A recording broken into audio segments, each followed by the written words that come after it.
ACCA exams का results अब आ चुका है और जो बच्चे क्लियर कर गए हैं उनको मेरा बहुत बहुत कंग्रेचुलेशंस।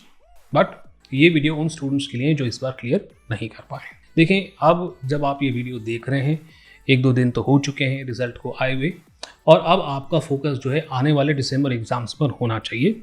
बट बेहद ज़रूरी हो जाता है इस टाइम पे कि आप रिकॉग्नाइज करें कि अगर आप क्लियर नहीं कर पाए तो ऐसा क्यों हुआ और उन मिस्टेक से सीखें, सो दैट दिसंबर एग्ज़ाम के अंदर आप पक्का क्लियर कर जाएं।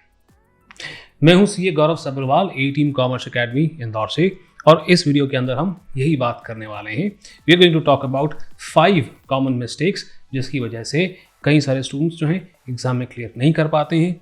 उन मिस्टेक्स को डिस्कस करेंगे, ये देखेंगे कि किस तरीके से आप इन मिस्टेक्स से पार पा सकते हैं। Let's get started. Welcome to career Tuesdays on the move. यहाँ पर हम करियर और मोटिवेशन से रिलेटेड अनबायस्ड वीडियोस बनाते हैं। Welcome back. सो इंट्रोस्पेक्ट तो आप कर ही चुके होंगे और कई सारे स्टूडेंट्स ये भी रिकॉग्नाइज कर लेते हैं कि हम इस बार क्लियर नहीं कर पाए तो क्यों नहीं कर पाए। इस वीडियो के अंदर ना मैं कुछ जनरल सबसे ज़्यादा कॉमन जो मिस्टेक्स होती हैं जिसकी वजह से हम क्लियर नहीं कर पाते, केवल उनको डिस्कस कर रहा हूँ और उनसे रिलेटेड सोल्यूशंस को।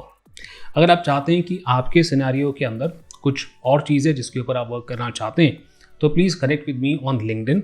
आपको डिस्क्रिप्शन के अंदर मेरी लिंक्डइन प्रोफाइल का लिंक मिल जाएगा, वहाँ मुझे DM करें, तसल्ली से बात करेंगे and will try and understand कि कैसे आप अपनी पढ़ाई को इम्प्रूव कर सकते हैं और दिसंबर एग्जाम्स को पक्का क्लियर कर सकते हैं। चलो जी, तो शुरू करते हैं मिस्टेक नंबर 1 से, और वो है एग्ज़ाम के अंदर क्वेश्चंस छूट जाना। मेरे हिसाब से एब्सोल्युटली क्रूशल है एग्ज़ाम्स, स्पेशली स्किल लेवल और प्रोफेशनल लेवल के एग्जाम्स क्लियर करना, कि आपका पेपर बिल्कुल भी ना छूटे एग्जाम के दौरान। And still this is a very very common mistake और बहुत ही ईजिली इसको रेक्टिफाई भी किया जा सकता है। मैं अक्सर अपने स्टूडेंट्स को ये कहता हूँ कि एग्ज़ाम जब आप देने जाए ना, एक्चुअल एग्ज़ाम, उससे पहले आपको क्या करना चाहिए, बाकायदा स्टॉप वॉच लेकर के बैठें, ये देखें कि कितना समय हमें कौन सा सेक्शन को कंप्लीट करने में लग रहा है, और जहाँ भी आप अटक रहे हैं मेरे से बात करें और समझें कि वहाँ पर कैसे हम अपनी स्पीड जो है वो फास्ट कर सकते हैं। सिर्फ स्पीड ही एक अकेला रीज़न नहीं है जिसकी वजह से हमारे क्वेश्चंस छूटते हैं, कुछ और रीजंस भी हैं जो हम आगे चल करके बात करेंगे। बट फिलहाल एक काम एग्ज़ाम से पहले हमें क्या करना है, टाइम को मॉनिटर करना है, और जैसे ही एग्ज़ाम के अंदर हम जाते हैं तो वहाँ पर भी टाइम को लेकर के आपको माइंडफुल रहना है। कई लोग काफ़ी सारे मॉक टेस्ट सॉल्व करते हैं पर जब एग्ज़ाम देने जाते हैं तो टाइम देखना भूल जाते हैं कि कितना समय बच रहा है और कैसे हमें इस बचे हुए समय के अंदर बाकी के सवाल कंप्लीट करने हैं। प्लीज़ अंडरस्टैंड, आप अकेले नहीं हैं जो इस प्रॉब्लम को फेस कर रहे हैं, और भी स्टूडेंट्स हैं, और इसीलिए मैं अर्ज करूँगा आप लोगों से कमेंट करने के लिए कि क्या आपका भी पेपर छूटा है, और छूटा है तो कितने मार्क्स का छूटा है। मिस्टेक नंबर 2, सबसे बड़ा रिसोर्स को मिस कर देना, और वो है पास्ट ईयर के एग्जामिनर्स कमेंट्स। ये सबसे बड़ा, सबसे क्रूशल और फ्री रिसोर्स है जो ACCA अवेलेबल कराता है। कई सारे स्टूडेंट्स पूरी शिद्दत से कापलान BPP दोनों सॉल्व करके चले जाते हैं, उसके एग्ज़ाम किट भी सॉल्व करके चले जाते हैं, और एग्ज़ाम के अंदर अपने लिखे गए आंसर्स को कापलान और BPP के आंसर से मैच करने की कोशिश करते हैं, और ये बिल्कुल ही गलत है। प्लीज़ अंडरस्टैंड, BPP और कापलान के अंदर जो भी आपको आंसर्स दे रखे हैं ना, वो असल में ट्यूटोरियल नोट्स हैं। मतलब वो आपको समझाना चाहते हैं कि जो आंसर आया है वो किस वजह से आया है। मतलब उसमें एक्सप्लेनेशन काफ़ी होती है, बहुत ज़्यादा लिखा हुआ होता है। एग्ज़ाम के अंदर एग्जामिनर्स जो हैं इस तरीके से आपको आंसर लिखने का बिल्कुल भी एक्सपेक्ट नहीं करते हैं, एंड इसीलिए हमारा टाइम भी वेस्ट ज़्यादा हो जाता है और पेपर भी छूट जाता है, और आंसर्स भी हमको जो है एग्जामिनर के पसंद के नहीं लिख पाते हैं, जिस वजह से हमारी स्कोरिंग कम होती है। पिछली बार आपको पता होगा कई सारे स्टूडेंट्स के रिजल्ट्स ACCA ने नलीफाई कर दिए थे। कई सारे स्टूडेंट्स को बाकायदा मेल गया था जिसमें उन्हें कारण दिया गया था कि आप सब के आंसर्स एक जैसे दिखाई दे रहे हैं। What they basically wanted to say is कि उनके आंसर्स कापलान या BPP से एग्जैक्टली मैच हो रहे हैं। यानी कि काफ़ी सारे स्टूडेंट्स याद करके गए थे और उन्हीं ट्यूटोरियल नोट्स को जो कापलान और BPP के पीछे दे रखे हैं डायरेक्टली उन्हें लिखने की उन्होंने कोशिश करी थी। इस बात का ध्यान रखें कि ऐसा ना हो। अगर आप चाहते हैं किसी भी पेपर को लेकर के आंसर्स कैसे आपको ड्राफ्ट करने हैं और उस बारे में मैं कुछ वीडियोस बना दूं, तो please let me know in the comments down below. Mistake number 3 वो है मल्टीपल टाइम्स रिवीजन ना करना। बट इस मिस्टेक के बारे में हम बातचीत करें और इसे कैसे आपको सॉल्व करना है, अगर अभी तक आपने नहीं किया इस चैनल को सब्सक्राइब और इसी तरह का कंटेंट लगातार देखना चाहते हैं तो प्लीज़ वीडियो को सब्सक्राइब करें और लाइक भी कर दें ताकि सबको ये वीडियो यूट्यूब रेकमेंड कर सके। चलिए जी, आते हैं मिस्टेक नंबर 3 पे। कई सारे स्टूडेंट्स को ऐसा लगता है कि हमने स्टडी किट कर लिया, यानी कि पढ़ाई कर ली, लेक्चर्स वगैरह अटेंड कर लिए और एग्जाम किट सॉल्व कर लिया और कुछ एक मॉक टेस्ट दे दिए और हो गया हमारा काम, we are ready for exams. But ऐसा नहीं होता है। मैं स्टूडेंट्स को रेकमेंड करता हूँ कम से कम 5 बार एक पर्टिकुलर सब्जेक्ट को रिवाइज करने के लिए before you go for your examinations. अब आप बोलोगे सर 5 बार कैसे रिवाइज कर सकते हैं, इतना समय थोड़ी ना होता है।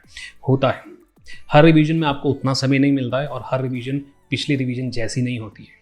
आई नो थोड़ी मिस्टीरियस सी बात लग रही होगी, बट यहाँ पर भी मैं कहना चाहूँगा कि अगर आप जानना चाहते हैं कि ये 5 टाइम्स रिवीजन वाला टेक्निक क्या है और कैसे हम एग्ज़ाम से पहले 5 बार अपना कोर्स कंप्लीट करके फुल कॉन्फिडेंस के साथ जाकर के एग्ज़ाम दे सकें, तो please let me know in the comments down below. इसके ऊपर भी एक वीडियो जो है मैं बना दूंगा। फिलहाल हम बढ़ते हैं मिस्टेक नंबर 4 पे, और ये भी काफ़ी लोग करते हैं, इनकम्प्लीट प्रिपरेशन। कई सारे स्टूडेंट्स जो हैं वो ना अपना डाउट क्लियर पूरा नहीं करते हैं। कई बार वो कहते हैं भी हम डाउट लिख के रख लेते हैं, बाद में पूछ लेंगे। अब यहाँ पर टीचर की कोई गलती नहीं है, कई बार डाउट बच्चे पूछना ही भूल जाते हैं। कई बार ये भी भूल जाते हैं कि हमें इस चीज़ के अंदर डाउट था भी, बिकॉज वो डाउट उस समय नहीं पूछा जाता है। अगर वो कॉन्सेप्ट आपका पूरी तरह से कंप्लीट नहीं है तो स्पेशली जब आप MCQs सॉल्व करने के लिए जाते हैं, जहाँ पर अंडरस्टैंडिंग लेवल हमारा टॉप पे होना चाहिए, वो टॉप पे नहीं होता है और MCQ के सेक्शन के अंदर बहुत ही खराब स्टूडेंट्स परफॉर्म करते हैं और बाद में हम ये सोचते हैं कि भाई कैसे हमने क्लियर नहीं किया। वेरी इंपॉर्टेंट, एग्जाम में जाने से पहले सारे डाउट्स आपके क्लियर होने चाहिए। बात करते हैं आखिरी पॉइंट के बारे में और वो है लैंग्वेज प्रिपरेशन। नाउ इस मिस्टेक को मैं साइलेंट किलर कहता हूँ। वो इसलिए क्योंकि ज़्यादातर स्टूडेंट्स इस मिस्टेक को रियलाइज ही नहीं करते, इसके ऊपर ध्यान ही नहीं देते और मुश्किल होता है इस मिस्टेक को रिकॉग्नाइज करना। इसलिए मैं आपको बता देता हूँ, इंग्लिश लैंग्वेज के ऊपर वर्क करना होता है हमें कई सारे सब्जेक्ट्स के अंदर, स्पेशली सब्जेक्ट्स लाइक ऑडिटिंग और मे बी परफॉर्मेंस मैनेजमेंट के अंदर जब आप डिस्क्रिप्टिव आंसर लिख रहे होते हैं। प्रॉब्लम ये होती है कि क्योंकि हमारी इंग्लिश लैंग्वेज क्लियर नहीं है, 2 दिक्कतें हो सकती हैं। एक, या तो जो आप लिख रहे हो उसका कुछ अलग ही मीनिंग निकल करके आ रहा है जिसके लिए आपको 0 मार्क्स मिल जा रहे हैं, या फिर कोई एक बात जो आप एक सेंटेंस में कह सकते थे उसको आप लंबे लंबे पैराग्राफ में समझाने की कोशिश कर रहे हैं, जिससे एग्जामिनर इरिटेट भी हो सकता है और हमारा पेपर भी छूट सकता है। मेरे हिसाब से अगर आप इस चीज़ को रिकॉग्नाइज करते हो कि हाँ सर मैं लंबे आंसर लिख देता हूँ या देती हूँ, या फिर मैं लिखता कुछ और हूँ और उसका मीनिंग कुछ और निकल करके आ जाता है, ऐसे मुझे फीडबैक मिला है, अगर ऐसा है तो प्लीज़ इस प्रॉब्लम को जल्दी से जल्दी सॉल्व करें।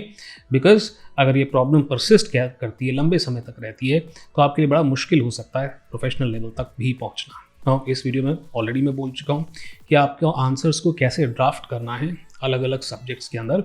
अगर इसके ऊपर आप वीडियो चाहते हैं तो प्लीज़ मुझे कमेंट सेक्शन के अंदर ज़रूर बताइएगा। I will make a video on that as soon as possible. और अगर आप और डिटेल में जानना चाहते हो कि सर कैसे हम अपनी इंग्लिश लैंग्वेज को इम्प्रूव कर सकते हैं सो दैट हम एग्ज़ाम्स अच्छे से क्लियर कर लें, तो लिंक्डइन पे मेरे साथ कनेक्ट हो जाएं और DM कर दें, वहाँ पर हम डिस्कस कर लेंगे और आपको कुछ तरीके बता सकता हूँ मैं जिससे आप अपनी इंग्लिश जो है इम्प्रूव कर सकते हैं। अभी के लिए इतना ही। आई होप कि आपको ये वीडियो थोड़ी सी यूज़फुल लगी होगी, आपको मदद मिली होगी इंट्रोस्पेक्ट करने में और ये समझने में कि किन एरियाज़ के अंदर कॉमनली जो बाकी लोग भी मिस्टेक कर रहे हैं शायद आप भी मिस्टेक कर रहे हो। आपकी प्रॉब्लम अगर और स्पेसिफिक है, अगेन आप कनेक्ट कर सकते हैं, या फिर छोटी मोटी प्रॉब्लम है तो इस वीडियो के कमेंट सेक्शन में भी मुझे बता सकते हैं। मैं जितना जल्दी हो सकेगा रिप्लाई करने की कोशिश करूँगा। अभी के लिए इतना ही। मैं मिलता हूँ आपसे अगले वीडियो में।